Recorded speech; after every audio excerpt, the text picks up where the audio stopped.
Welcome back, everyone. Today we're going to take a look at a tree. I did one previously with the Neo Pastels, but today I want to show you how easy it is to make one in a very wet acrylic. This resembles ink or watercolor, but I've actually watered down the acrylic to get this consistency level.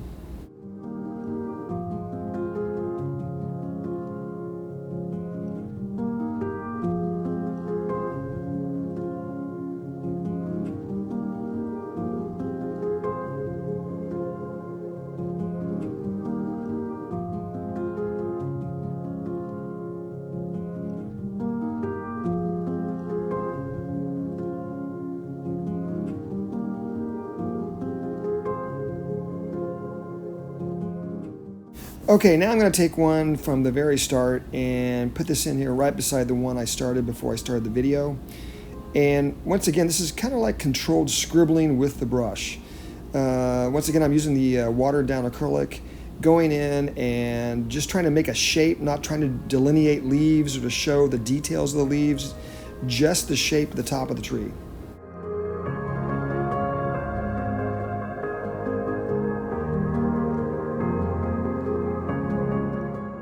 And here I want to show you the brush I'm using. This is a brush that I've kind of unpurposefully kind of messed up a little bit, where I've got it widened out so it kind of spreads the shape better than what a thin brush would do.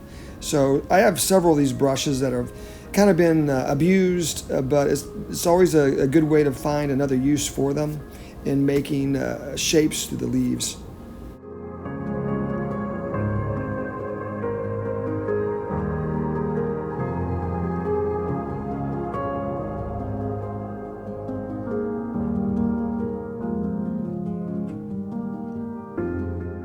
And the key to making the treetop look a little more realistic is to make sure the shape isn't all lined up. You can see it's got a very irregular shape. And after I get that done, here I am bringing in some trunk. And once again, you don't want to have the branches lined up in any way. It should be haphazard. Definitely going to get you a better result.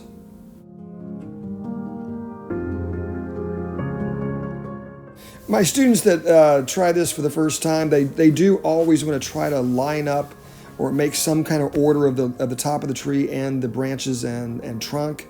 But nature is not like that. It's chaos. And the more you can have irregularities within your leaves and branches and trunks, the better off you're going to be with it.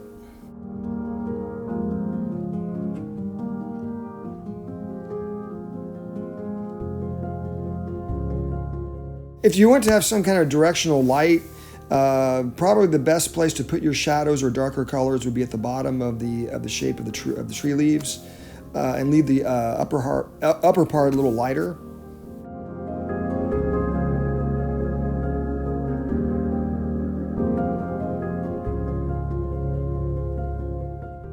But try to have fun with it. Try to let your brush dance around. Don't put too much thought in terms of once again, trying to bring some kind of symmetrical thing, because you're really trying to get chaos with the leaves, as nature would also be. Here we have a droplet kind of cascading down. I'm glad that occurred, because that happens a lot. I just take a paper towel, kind of smudge it, and I'm going to turn that in to a trunk as we continue on.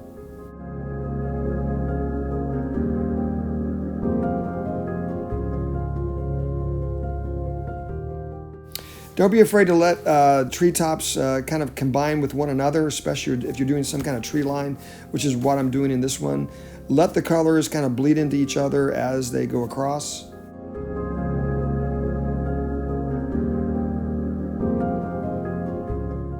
And here I am going back into the middle of the tree, kind of bringing some branches into those openings I intentionally left.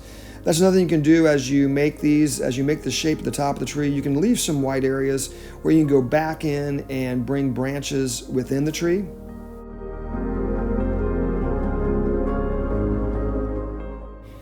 And here I'm going to address that drop that started coming down from that tree. So I'm going back in, kind of making it back into a trunk. And a lot of times with painting, you're always going to have some kind of mistakes. And really, most people won't notice where they are unless you tell them. But it's always better just to work back into it, go with the mistake, and work it into something else that you can use. After I've got the trees in here that I want, I'm going to go back in behind each one of them and bring some shapes beneath that to make it look like the ones that I first started are overlapping them. And that will also bring some density into your foliage.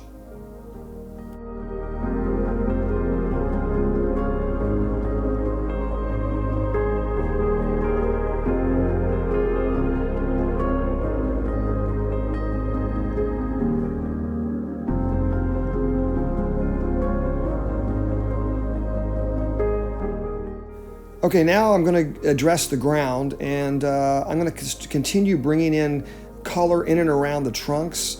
That will give a sense of shadow, but also just a sense of the trees standing on something.